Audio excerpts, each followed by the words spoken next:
हाँ जी, good morning student. Next topic जो हमारा है कॉन्टिन्यूस चार्ज डिस्ट्रीब्यूशन।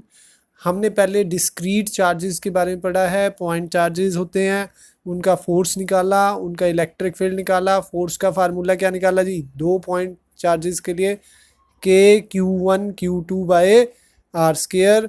और इलेक्ट्रिक फील्ड का फार्मूला क्या था? E=KQ/r²। अब हम जब कॉन्टिन्यूस चार्ज डिस्ट्रीब्यूशन पढ़ेंगे, कॉन्टिन्यूस चार्ज डिस्ट्रीब्यूशन में पहला है लाइन चार्ज, मतलब लाइन पे हमने कॉन्टिन्यूसली चार्ज डिस्ट्रीब्यूट कर रखा है। कंसीडर एक वायर है, उसकी लेंथ L है, उस पर कैपिटल Q चार्ज डिस्ट्रीब्यूट कर रखा है। तो लैम्डा हमारी क्या है? Linear charge density. लैम्डा की वैल्यू क्या हो जाएगी? Charge per unit length. जैसे डेंसिटी होता था रो हमारा मास अपॉन वॉल्यूम, वैसे ही अगर हम बात करें तो इसमें 3 टाइप के होते हैं charge densities. Number 1 linear charge density, charge per unit length. Number 2 surface charge density, charge per unit area. हमारा सरफेस चार्ज डेंसिटी में हमने क्या लेट करा? एक सरफेस है जिसका एरिया ए है, चार्ज उस पर कैपिटल क्यू है, तो सिग्मा हमारा सरफेस चार्ज डेंसिटी हो जाएगा। सिग्मा की वैल्यू क्या हो जाएगी? Q/A। और कूलम पर मीटर इसकी यूनिट थी, अब इसकी हो जाएगी coulomb per metre square. Volume charge density क्या होता है जी? हमने एक क्यूब ले लिया जिसका वॉल्यूम V है, चार्ज कैपिटल Q है, तो रो का फार्मूला क्या हो जाएगा? Charge per unit volume coulomb per metre cube, इसकी यूनिट्स हो गई। ठीक है जी। ये 3 टाइप की हमारी चार्ज डेंसिटीज थी कॉन्टिन्यूस चार्ज डिस्ट्रीब्यूशन में। नेक्स्ट है जी इलेक्ट्रिक फील्ड। इसी के बेस्ड एक क्वेश्चन कर रहे हैं, electric field of a ring of a charge. ये ऑब्जेक्टिव पॉइंट ऑफ व्यू से है, मेनली सब्जेक्टिव में कम ही आता है। तो देखिए जी, एक रिंग है जिस पे positive charge plus Q uniformly distribute कर रखा है हमने। ठीक है जी। जो रिंग है उसके सेंटर से एक्सिस जा रही है, उसके सेंटर से क्या जा रही है जी? एक्सिस। ठीक है जी। अब इसको अगर मैं एक्सप्लेन करूं तो इसमें ऐसे होगा, देखिए ये हमारा रिंग है, सपोज वो एक्सिस इधर सेंटर से जो एक्सिस जाएगी पास करेगी, पॉइंट P उस एक्सिस पे लाई करेगा। ठीक है जी। तो पॉइंट P पे हमें इलेक्ट्रिक फील्ड निकालना है उस एक्सिस पे। तो पॉइंट P का जो सेंटर से डिस्टेंस है वो x है जी। सेंटर से डिस्टेंस कितना है जी? Small x। और रेडियस कैपिटल R है। ठीक है जी। रिंग के बारे में बताया, अभी पॉइंट के बारे में बताया। फिर हमने 2 छोटे छोटे एलिमेंट्स कंसीडर करे जिनकी लेंथ dl है। छोटे एलिमेंट dl जिनकी लेंथ है, उन पे चार्ज कितना है? dq।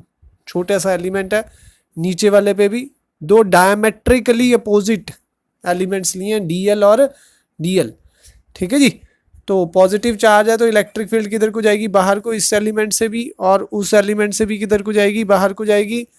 ठीक है जी।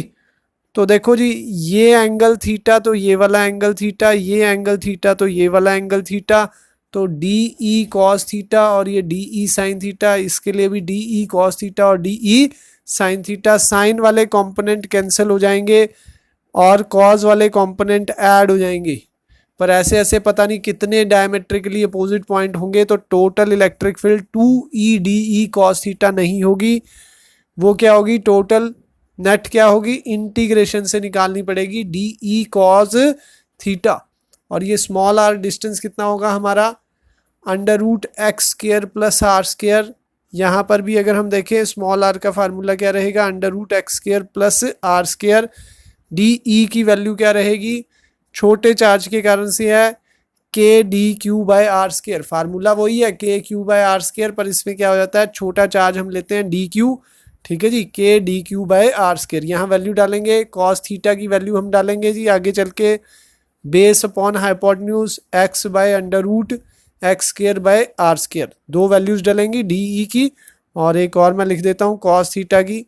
वो क्या रहेगी जी? x/√x² + r²। हाँ जी, यहाँ तक पॉज करके आप नोट कर सकते हैं सारा। ठीक है जी। हाँ जी, नेक्स्ट है जी, हम बात करेंगे रिंग पे चार्ज कितना होगा, मतलब चार्ज डेंसिटी। देखो 2πr लेंथ है टोटल, तो चार्ज कैपिटल Q है, तो 1 लेंथ है तो चार्ज कितना हो जाएगा? Q/2πr। Q/2πr को मैं वेव लैम्डा कह सकता हूँ, वेव लेंथ नहीं, लैम्डा क्या है, लीनियर चार्ज डेंसिटी, लैम्डा क्या है हमारी, लीनियर चार्ज डेंसिटी, ठीक है जी।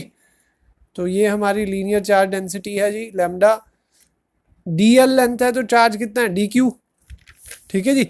सीधी बात करूं, ये चाहे आप नहीं भी लिखेंगे तो कोई दिक्कत नहीं है, लैम्डा का फार्मूला होता है d q by d l, ऐसे भी कह सकते हो, चार्ज पर यूनिट लेंथ। अगर डी एल लेंथ है तो चार्ज डी क्यू है, तो लैम्डा को क्या कह सकते हैं जी, लैम्डा को क्या कह सकते हैं, हाँ जी, डी क्यू की वैल्यू जो हमारी बन जाएगी यहाँ से, लैम्डा एक बार फिर बता देते हैं, d q by d l, तो डी क्यू हो जाएगा लैम्डा डी एल। लैम्डा की वैल्यू हमने निकाल रखी ऊपर से capital q by two pi r, तो स्मॉल डी क्यू का फार्मूला हो गया capital q by two pi r d l. तो इलेक्ट्रिक फील्ड हमने पीछे देखा था, डी ई क्या था, k d q by r square, d q की वैल्यू क्या हो जाएगी, capital q upon two pi r into small r square d l, ठीक है जी। ई नेट के लिए मैंने बताया था आपको, क्या था E net, d integration d E cos theta, cos theta की वैल्यू भी पीछे बताई थी, x upon under root x square plus are square, R की वैल्यू है जी ये under root x square plus are square, R square कितना हो जाएगा, x square plus are square, values डाल दो जी, ठीक है जी। वैल्यूज अब अगर मैं डालूंगा तो के डी के q two pi r d l upon x square plus are square हो जाएगी जी, डी ई की वैल्यू डल गई, कॉस थीटा की वैल्यू डालूंगा तो x upon under root x square plus are square की पावर हाफ।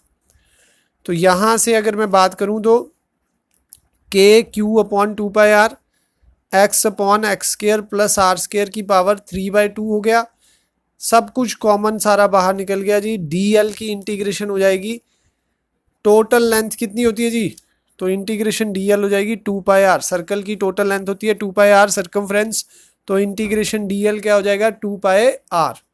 तो नेक्स्ट हम बात करें तो ई नेट का फार्मूला क्या आएगा, जब मैं इंटीग्रेशन डी एल डालूंगा तो टू पाई आर से टू पाई आर कैंसिल हो जाएगा, k q x upon x square plus are square की पावर 3/2, तो हमारा जो फार्मूला बचा ई नेट का k q x upon x square plus are square की पावर 3/2, और ई नेट की value 1/4 pi epsilon naught q x, ऐसे भी लिख सकते हैं, के की वैल्यू पुट करिए 1/4 पाई एप्सिलॉन नॉट, बाकी तो सेम ही है, ठीक है जी। ऑब्जेक्टिव में ये फार्मूला यूज़ होता है, जेई मेंस 2019 में थर्ड केस आया हुआ है जी, हम उसको भी डिस्कस करेंगे लास्ट में। अभी हम पहले बात करते हैं, अगर एक्स को 0 पुट कर दूं, अगर पॉइंट पी लाई करता है सेंटर ऑफ द रिंग पे, एक्स को 0 पुट कर दें, तो एक्स को 0 पुट करते ही इलेक्ट्रिक फील्ड क्या हो जाएगी जी, 0। If P point lies far away from the centre, P point lies far away from the centre, that is x is greater than x, तो x square plus are square को approximately आप x square कह सकते हैं। तो ई net का formula क्या रहेगा, k q x by x cube बन जाएगा ये, क्योंकि 3/2 पावर थी तो ये एक्स क्यूब हो जाएगा, एक एक्स से एक एक्स कैंसिल हो गया, तो ई नेट हो गया के क्यू बाय एक्स स्केयर, ठीक है जी। ई विल बी मैक्सिमम, यही क्वेश्चन था जेई मेंस में कि हाँ भाई बताओ कंडीशन कि कितने डिस्टेंस पे सेंटर से एक्स जो हमारा सेंटर से डिस्टेंस है, कितने डिस्टेंस पे आपकी इलेक्ट्रिक फील्ड मैक्सिमम होगी। तो वैसे तो इसका सोल्यूशन बहुत लंबा चौड़ा है जी, तो उसमें आपको देखो डिफरेंशिएशन करना पड़ेगा इस इक्वेशन का, D E by d x, उसको इक्वल टू 0 पुट करना पड़ेगा, 1-2 पेज की डेरिवेशन है, उसके बाद जो सॉल्यूशन में आएगा x is equal to r by root 2, ये आंसर था जी उसका क्वेश्चन का। तो पोजीशन हमने डायरेक्ट बता दी जी, d E by d x करो, उसको एक्स की वैल्यू निकाल लो आर की टर्म्स में, एक्स की वैल्यू आ रही है आर बाय रूट 2 और मैक्सिमम वैल्यू इलेक्ट्रिक फील्ड की आ रही है 2/3 रूट 3 के क्यू बाय आर स्केयर, के क्यू बाय आर स्केयर, ठीक है जी। ये भी एक बार आप पॉज करके सारा नोट कर लें अपना, क्वेश्चन बहुत ही इंपॉर्टेंट है ऑब्जेक्टिव पॉइंट ऑफ व्यू से। हेलो, अब ये नेक्स्ट क्वेश्चन है हमारा, electric field due to a uniformly charge conducting rod, ठीक है जी।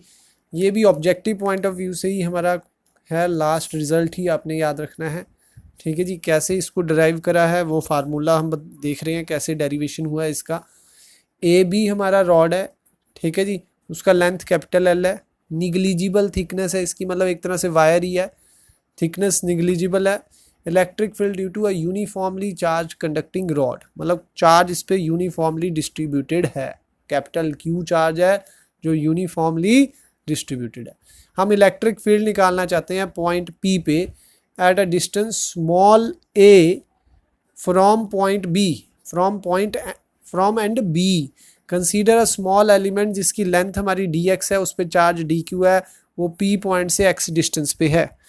ठीक है जी, तो हम बात करते हैं सीधा ही।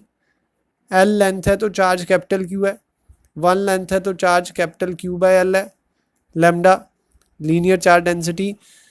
इसमें हम ऐसे भी कह सकते हैं लैम्डा, ये भी हो सकता है क्योंकि लेंथ डी एक्स है तो चार्ज उस पर डी क्यू है, तो लैम्डा क्या हो जाएगा d q by d x. तो डी क्यू का फार्मूला क्या हो जाएगा लैम्डा डी एक्स। तो electric field at a point P due to small charge d q, तो मैंने पिछले फार्मूला न्यूमेरिकल में भी करा था, d E is equal to K d q by x square. तो डी क्यू को क्या लिख देंगे lambda d x, d q को क्या लिख देंगे जी लैम्डा डी एक्स। ठीक है जी, by x square k lambda d x by x square. Total electric field के लिए आपको बताइए जी इंटीग्रेशन करना पड़ेगा। लिमिट्स कहाँ से कहाँ है, यहाँ से तो डिस्टेंस ए है और यहाँ से कितना डिस्टेंस है एल प्लस ए, तो limits a to L plus a हो जाएगा। ठीक है जी, तो इलेक्ट्रिक फील्ड का formula K lambda a to L plus a x की power minus two d x, x की power minus two d x. तो ये आ जाएगा के लैम्डा बाहर आ जाएगा, एक्स की power minus two plus one upon minus two plus one a to L plus a. तो माइनस के लैम्डा एक्स की पावर माइनस वन आ जाएगा हमारा। जो लिमिट देखो माइनस बचेगा नीचे माइनस वन, तो आगे आ गया माइनस टू प्लस वन, ये माइनस वन बचा, a to L plus a minus K lambda one by x कर दिया जी उसको a to L plus a. Limits put कर दी, final minus initial minus K lambda into one by L plus a minus one by a. तो limits जब हम डालेंगे तो minus K lambda a minus L minus a से a cancel हो गया। ठीक है जी, एलसीएम था एल प्लस ए इंटू ए। तो लास्ट जो रिजल्ट हमारा आया जो मेन हमें चाहिए E is equal to K lambda capital L upon a L plus a. ठीक है जी, जरा इसको ध्यान से कर लें, नोट डाउन कर लेना जी सारा। ठीक है जी, देख लो जी, थैंक यू जी।